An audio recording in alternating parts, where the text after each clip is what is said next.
Rebel with a Cause. Mark Twain's Hidden Memoirs. Chapter 77.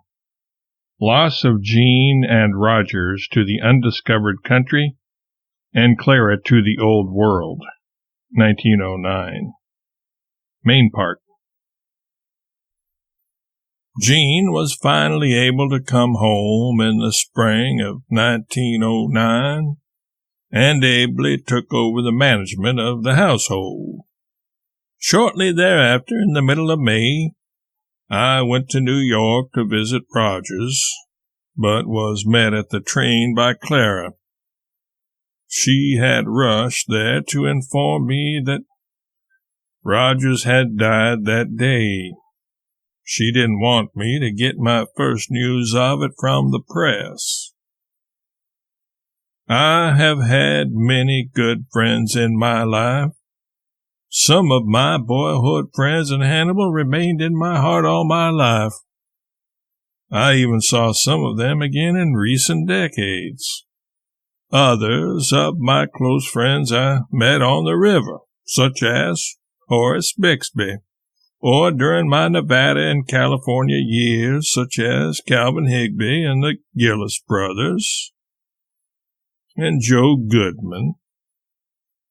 Still later came Howells, Twitchell, and Gilder. But the best friend of all that I've ever had, who wanted nothing from me but friendship and was always there for me when I needed his help, was Henry Rogers. I served as his pallbearer. It was a hard loss and a heavy load. If not for Rogers, I don't know if we would have ever gotten out of the financial mess I had gotten us into in the mid-90s.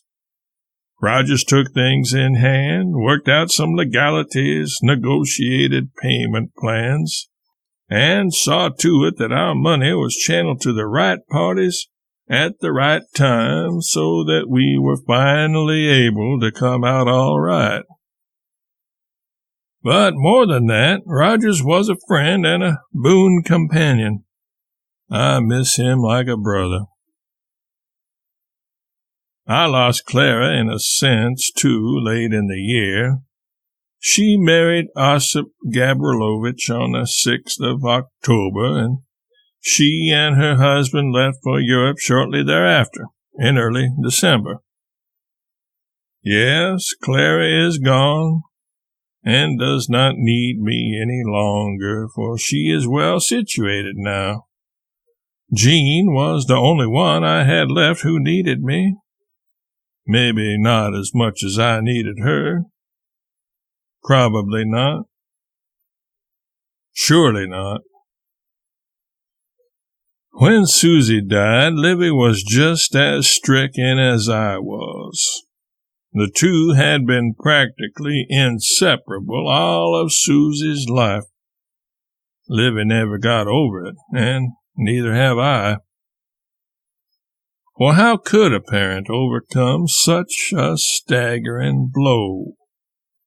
I rejoice that Livy is not here to meet the twin of that heartache now that Jean, the baby of our family, has also died. I have just finished writing an account of her last days, which I have named The Death of Jean.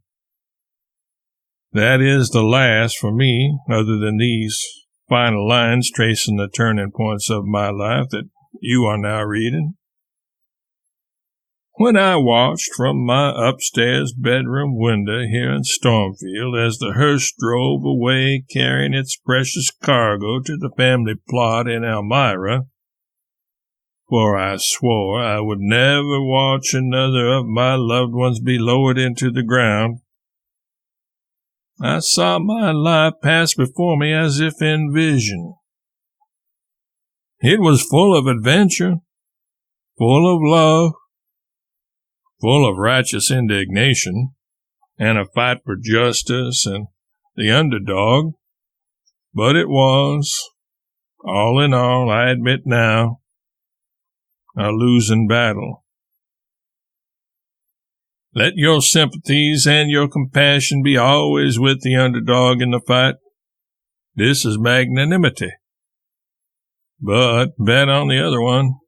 This is business. It was mostly a losing fight and business for me for the very reason that I lost my loved ones and thus my reason to live. All of them but Clara are now gone. My first losses were my sister Margaret, then my brother Ben, and then my father, followed by my brother Henry and the steamboat disaster. Later, my firstborn, my son Langdon. Then my mother. Next, Susie. Then Livy, followed by my sister Pamelia and my brother Orion. And Rogers. And now, Jean.